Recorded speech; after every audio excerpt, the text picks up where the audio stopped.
Hey everybody, today I'm going to do a read aloud for The Bears on Hemlock Mountain by Alice Dalgliesh. This is a chapter book, so I'm going to do it in two parts. The first video will include chapters 1 through 5, and the second video will include chapters 6 through 10. Feel free to stop at any point to take a break and pick up wherever you've left off. The Bears on Hemlock Mountain. The Bears on Hemlock Mountain by Alice Dalgliesh. Illustrated by Helen Sewell. Chapter 1. About Jonathan. Jonathan lived in a gray stone farmhouse at the foot of Hemlock Mountain. Now Hemlock Mountain was not a mountain at all. It was a hill, and not a very big one. But someone had started calling it Hemlock Mountain, and the name had stuck. Now everyone talked about going over Hemlock Mountain. It was the year when Jonathan was 8 that he went over Hemlock Mountain.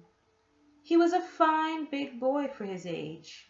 That was why his mother could send him over the mountain all by himself. The winter had been a cold one. Even now, in early spring, there was snow on the ground. The birds and the squirrels and the rabbits had a hard time finding anything to eat. So every day Jonathan remembered to feed them. Jonathan loved animals and birds. He knew the tracks that each one made in the snow. The small creatures could not find enough to eat. But it was not so with Jonathan's aunts and uncles and cousins. All they had to do was come to the gray stone farmhouse, and there was always plenty of food. Jonathan's mother was a fine cook, and all the aunts, uncles, and cousins knew it. They liked to drop in for supper and to sit around the table in front of the big fireplace. Such good suppers! There would be roast chicken or roast duck or roast goose, brown and done to a turn. There would be potatoes and turnips, carrots and corn, and of course there would be pies.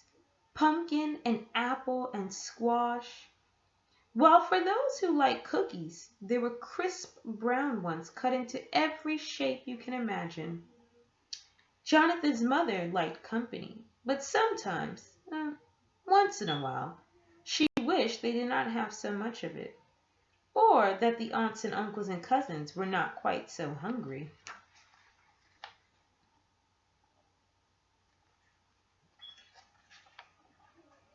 Chapter 2. Young Uncle James. Jonathan was very fond of his uncles. He was fond of his cousins and his aunts. It was pretty fine for a boy to have so many uncles and aunts. If all his uncles and aunts stood side by side, they would go all the way from the house to the gate, or very nearly. He liked all the uncles, but best of all, he liked young Uncle James. Young Uncle James was only 14 years old, so he and Jonathan were friends. Young Uncle James had eyes that saw and ears that heard. "Look," he would say to Jonathan, "down by that tree stump is a cottontail." Then he and Jonathan were very still.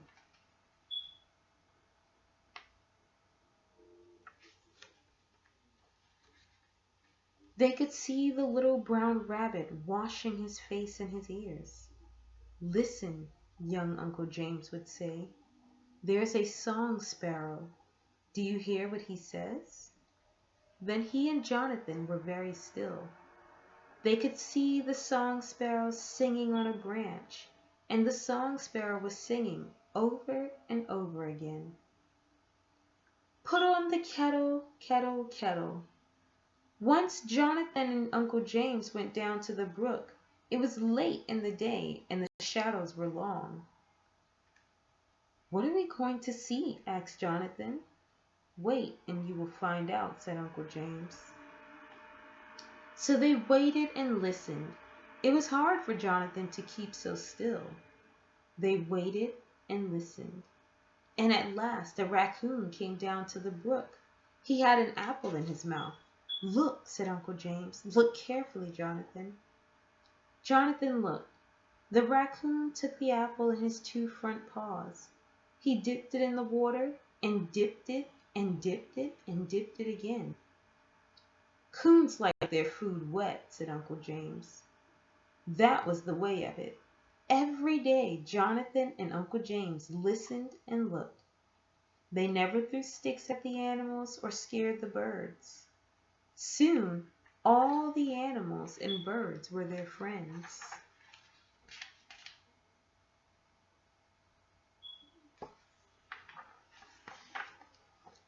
The squirrel was the best friend of all. He came very near to get nuts from Jonathan. Uncle James, Jonathan said, did you ever see a bear? Well now, said Uncle James, looking important, I believe I did, but it was years ago, Jonathan. How many years ago?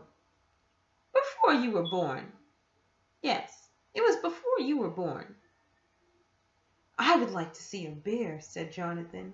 I would rather see a bear than anything in the world. Maybe you will, said Uncle James. That was all he said, but Jonathan kept on thinking about bears. Chapter 3. The Iron Pot.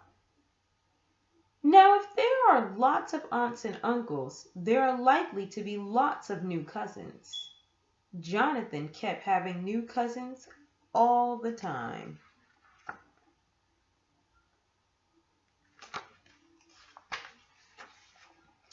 It happened that a new small cousin of Jonathan's was being christened.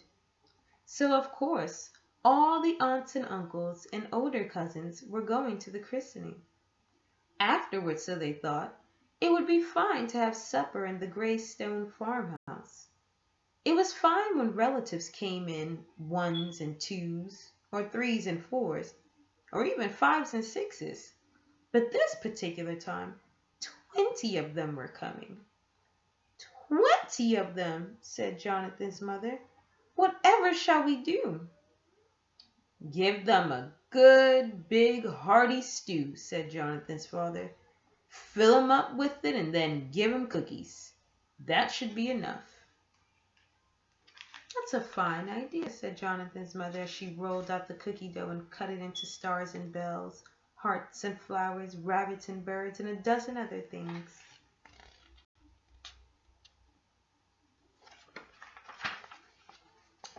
A fine idea. But where in all the world shall I get a pot big enough to make a stew for 23 people? For of course you and Jonathan and I must be counted in. I should think so, Jonathan's father said. And remember, I am very hungry this cold weather. He certainly was. But then he was a big man and worked hard on the farm. Even in the wintertime he worked hard, for there were the cows to be milked and all the other animals to be fed. There was wood to be cut. This kept the big fire going so that Jonathan's mother could cook all the good things the family liked to eat. Jonathan helped carry in the wood. Jonathan's mother kept thinking about the stew and about the pot that would be big enough to cook it. I know, she said to Jonathan as he brought in an armful of wood. Your Aunt Emma, over across Hemlock Mountain, has the biggest iron pot you've ever laid eyes on. I never laid eyes on it, said Jonathan. Then you were going to, said his mother.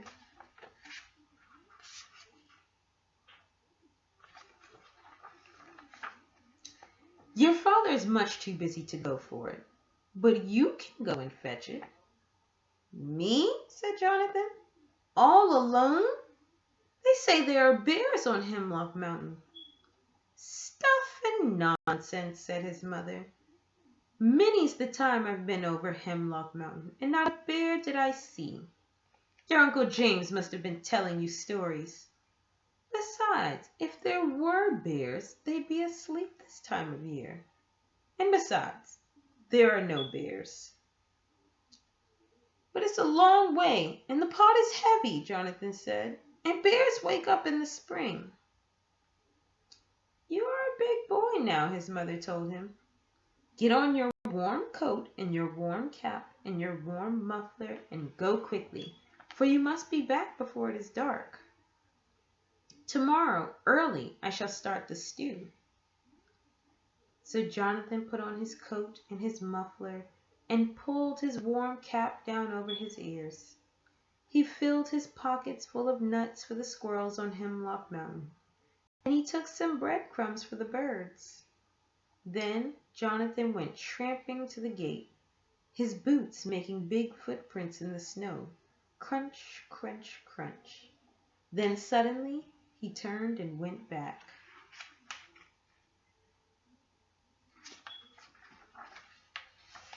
Ma, he said when his mother opened the door, will you give me some carrots? Some carrots? Whatever for?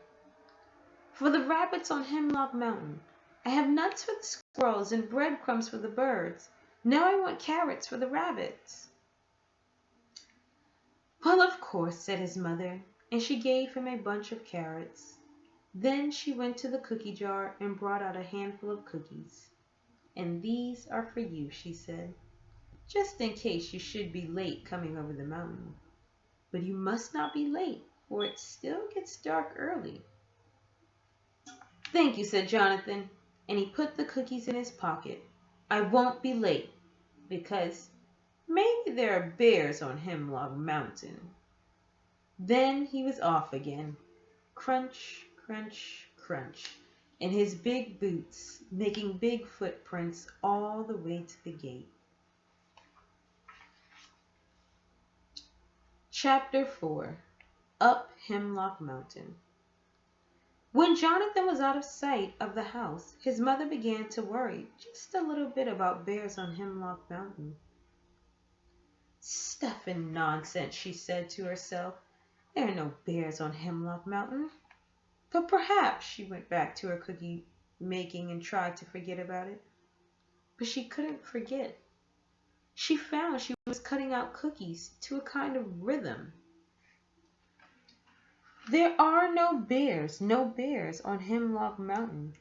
No bears at all. Of course there are no bears on Hemlock Mountain. No bears, no bears, no bears, no bears at all.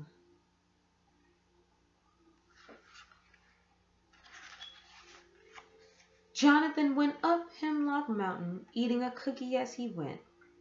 It was very still on Hemlock Mountain. The only sound was Jonathan's boots going crunch, crunch, crunch on the snow. He could look back and see the big footprints that he made. It was very lonely. So lonely that Jonathan made up words to go with the crunch, crunch of his boots. Strangely enough, they were the same words as his mother's. There are no bears on Hemlock Mountain. No bears at all. Of course there are no bears on Hemlock Mountain. No bears, no bears, no bears, no bears at all.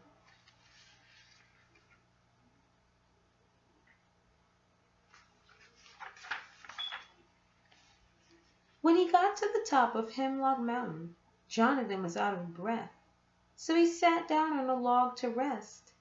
And as he rested, he took out of his pocket the nuts and the carrots and the breadcrumbs. He put them on the snow a little distance from where he was sitting. It was very still and quiet. To keep up his courage, Jonathan said to himself, There are no bears on Hemlock Mountain. No bears at all. There are no bears on Hemlock Mountain.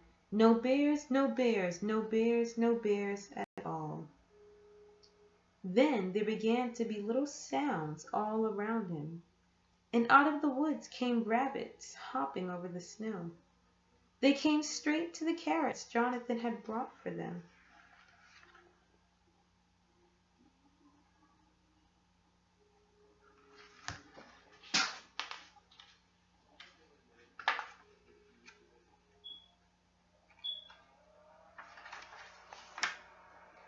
Out of the woods came squirrels.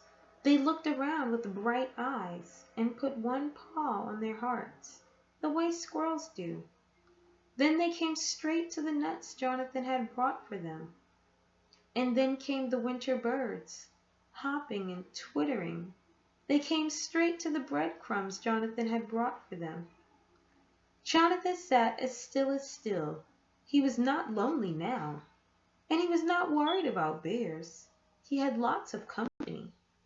For quite a long time he sat there watching the rabbits and the squirrels and the birds. But time was going on, and the sun was lowering in the sky.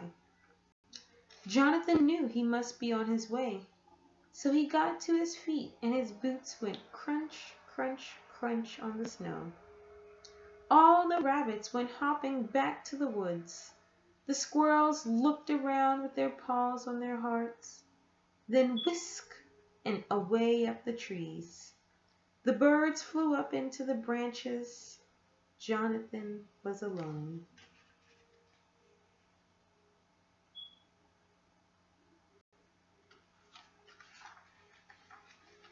Chapter 5. Down Hemlock Mountain. Now Jonathan started down the other side of Hemlock Mountain. It was very still, and his boots went crunch, crunch, crunch on the snow. Jonathan could look back and see the endless footprints he was making.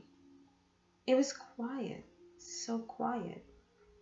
To keep up his courage, Jonathan said to himself, marking time to the sound of his steps on the snow, "There are no bears on Hemlock Mountain. No bears at all. Of course there are no bears on Hemlock Mountain. No bears, no bears, no bears, no bears at all."